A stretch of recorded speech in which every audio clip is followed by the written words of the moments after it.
Hi there. Today we're going to make a recipe from my cookbook of These You May Freely Eat, and it's called Crispy Kale Chips.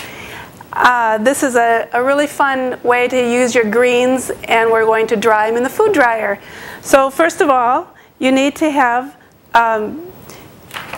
your collard. I like to use collard or kale, and so today I'm going to be using some kale, and I have it already torn into pieces.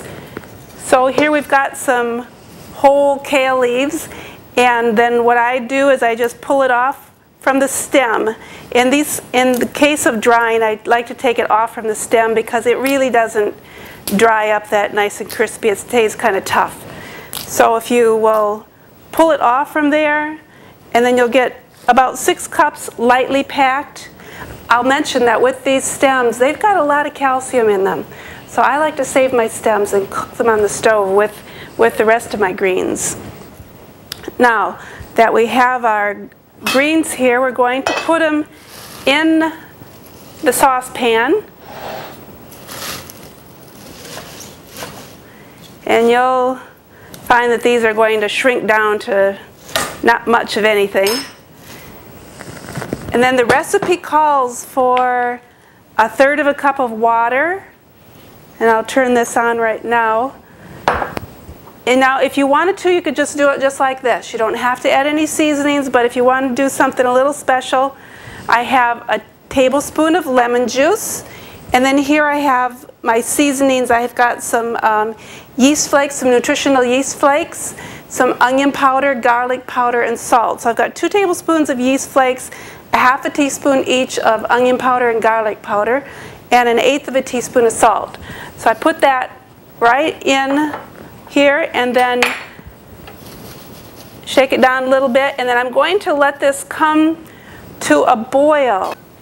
So now we're back, and the greens have come to a boil, and the idea here is that you want them to cook for about a minute, and you're going to stir it a couple times while they're cooking, and you're just looking for them to get to a nice bright green color, which is what we have here.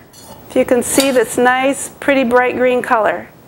And that's all you need to accomplish here. And then you shut your heat off, and make sure you stir that seasoning in. It has to soften and get kind of melted in with the greens. And then you're going to start layering this, putting this on a food dryer. And you'll find that this will probably use about 2 or 3 trays on your dryer. And I like to just put it in a pretty much of a single layer, that way it'll dry faster. And after I put it on the dryer, if your dryer has a heat setting, I like to put it on a rather low setting. That way it keeps a nice, pretty bright green color. And then what I do is, after it's been in there for 2 or 3 hours, I will usually rotate the trays.